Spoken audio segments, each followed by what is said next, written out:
नमस्कार दोस्तों। हम लोग जो है कि प्राचीन इतिहास के अंतर्गत एक टॉपिक आता है जो कि 16 महाजनपद के नाम से जाना जाता है। और इससे संबंधित दोस्तों जो है कि बहुत इसका सीमित होता है, यहाँ से सवाल बनते हैं। लेकिन यहाँ से ये सिलेबस इसका बहुत सीमित है, बहुत छोटा सा पार्ट है। लेकिन दोस्तों यहाँ से सवाल जो है कि हर बार परीक्षा में पूछे जाते हैं, चाहे वो बीपीएससी हो, चाहे वो समीक्षा अधिकारी सहायक समीक्षा अधिकारी की परीक्षा हो उत्तर प्रदेश की, चाहे वो उत्तर प्रदेश पीसीएस की परीक्षा हो। तो दोस्तों इस टॉपिक से दो है कि एक दो सवाल आ जाते हैं, और संभवतः अमूमन इसके सवाल आते हैं तो या तो इनकी राजधानियों के मिलान से आते हैं, या फिर पूछ लिया जाता है कभी कभी कि किसी महत्वपूर्ण महाजनपद के बारे में, कि वह वर्तमान समय में जो है कि वर्तमान समय में जो भौगोलिक क्षेत्र है भारत का, वो कहाँ पे अवस्थित हुआ करता था उस समय वह। तो इतने ही सवाल बनते हैं दोस्तों। तो चलिए देर न करते हुए आज के इस छोटे से टॉपिक की हम लोग जो है कि शुरुआत करते हैं। तो दोस्तों जो है कि टॉपिक का नाम है महाजनपदों का उदय। बुद्ध के जन्म के पूर्व 6ठी शताब्दी ईसा पूर्व में भारतवर्ष 16 महाजनपदों में दोस्तों बटा हुआ था, और इसकी जानकारी हमें बौद्ध ग्रंथ अंगुत्तर निकाय से मिलती है। तो हमारे आपकी जानकारी के लिए ये इंपॉर्टेंट होना चाहिए कि इसकी जानकारी किस बौद्ध ग्रंथ से मिलती है 16 महाजनपदों की। तो ये दोस्तों मिलती है अंगुत्तर निकाय से। कहाँ से मिलती है दोस्तों? अंगुत्तर निकाय से इसकी जानकारी मिलती है। तो चलिए अब देखते हैं 16वें महाजनपद के बारे में, कि 16वें महाजनपद का नाम क्या है और उनकी राजधानी कहाँ है और वर्तमान के किस क्षेत्र में वह अवस्थित हुआ करते थे। तो इनमें से दोस्तों सबसे पहला हम देखेंगे अंग महाजनपद। दोस्तों इसकी राजधानी थी चंपा। अंग महाजनपद की राजधानी चंपा थी, और यह वर्तमान के जो है कि बिहार क्षेत्र में, बिहार के भी जो है कि भागलपुर और मुंगेर वाले क्षेत्र में अवस्थित था अंग। और मगध दोस्तों, मगध की राजधानी थी गिरिब्रज या राजगृह, और यह दोस्तों जो है कि आधुनिक जो बिहार है वहाँ के पटना और गया वाले क्षेत्र में स्थित था। इसके बाद दोस्तों काशी है, काशी महाजनपद है दोस्तों। तो काशी महाजनपद की राजधानी वाराणसी हुआ करती थी, और वाराणसी आज के उत्तर प्रदेश के अंतर्गत जो वाराणसी के आसपास का क्षेत्र है वहाँ यह अवस्थित हुआ करता था। और वत्स है दोस्तों, वत्स की राजधानी है कौशाम्बी। वत्स की राजधानी कौशाम्बी हुआ करती थी, और यह इलाहाबाद के आसपास के, वर्तमान के इलाहाबाद जो क्षेत्र है, या प्रयागराज, अब जिस प्रयागराज के नाम से जाना जाने लगा है, तो उत्तर प्रदेश के प्रयागराज के आसपास के क्षेत्र में जो है कि वत्स अवस्थित था, और जिसकी राजधानी कौशाम्बी थी। उसके बाद दोस्तों जो है कि 5वां महाजनपद है वज्जी महाजनपद, जिसकी राजधानी दोस्तों वैशाली, विदेह या मिथिला, जो भी ऑप्शन में आए वो आपको टिक करना है, वो हुआ करती थी। और वैशाली दोस्तों जो है कि मुजफ्फरपुर एवं दरभंगा के आसपास के क्षेत्र में अवस्थित थी।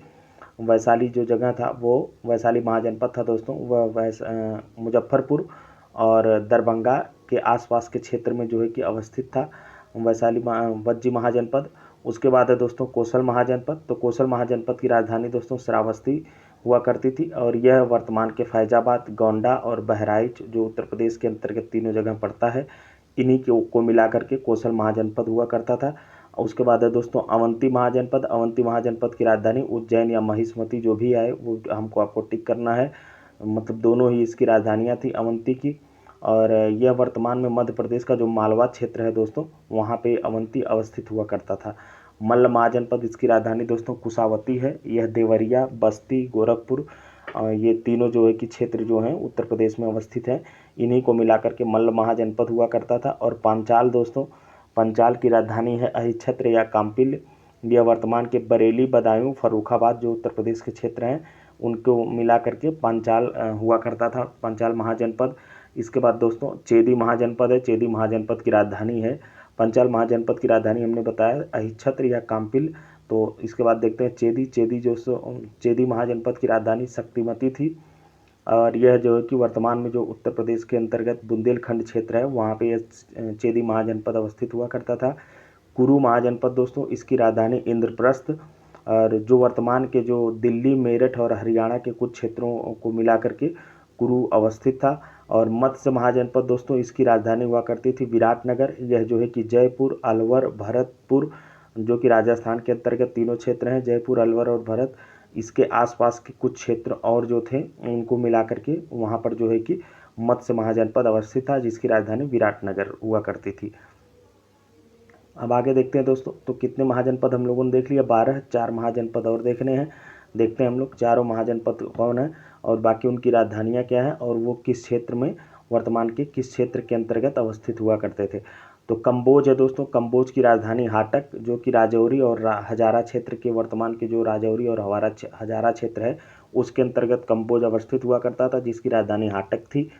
सूरसेन दोस्तों, वर्तमान का जो उत्तर प्रदेश का मथुरा क्षेत्र है वो सूरसेन महाजनपद के नाम से जाना जाता था और उसकी राजधानी भी मथुरा हुआ करती थी। अस्मक दोस्तों, यह पोटली या पोटन इसकी राजधानी हुआ करती थी।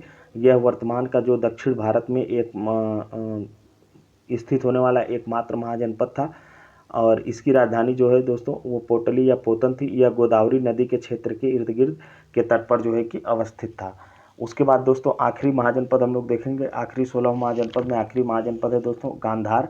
गांधार महाजनपद की राजधानी दोस्तों तक्षशिला हुआ करती थी, जो कि वर्तमान के पाकिस्तान में जो रावलपिंडी और पेशावर क्षेत्र पड़ता है वहाँ पर यह अवस्थित था गांधार। तो इस तरह से दोस्तों जो कि 16 महाजनपद की राजधानी और वर्तमान में वो किस क्षेत्र में अवस्थित है हमने देख लिया। एक छोटा सा वीडियो था दोस्तों, और इसमें यहाँ से जो है कि ज़रूर हर परीक्षा में सवाल आते हैं, तो इसको अगर 2-4 बार हम लोग देख लेंगे तो यहाँ से बनने वाले सवाल हम आसानी से कर लेंगे। या तो राजधानियों को मैच कराने का आता है दोस्तों, या तो फिर पूछ लेता है कि वर्तमान में, जैसे अगर बीपीएससी है तो बीपीएससी का एग्ज़ाम संभावित है दोस्तों 13 दिसंबर को। तो जैसे बीपीएससी में बिहार से उत्तर प्रदेश, बिहार को जोड़ करके अगर पूछेगा तो दोस्तों पूछ लेगा, जैसे देखिए चंपा और मगध ये दोनों, अंग और मगध ये दोनों पूर्ण रूप से बिहार में अवस्थित हुआ करते थे 16 महाजनपद में से।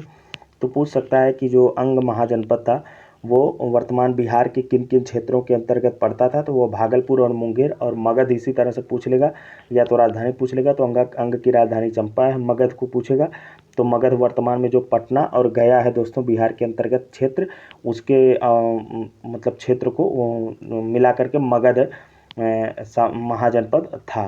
तो इस तरह से दोस्तों ऐसे ही सवाल बनेगा, तो इसको हम लोग अगर 1-2 बार देख लेंगे तो आसानी से यहाँ से बनने वाले सवाल को कर लेंगे और हमारी गलतियाँ नहीं होंगी। तो आज की वीडियो में इतना ही दोस्तों। अगर वीडियो अच्छा लगा हो तो लाइक करिए, चैनल को सब्सक्राइब करिए। धन्यवाद।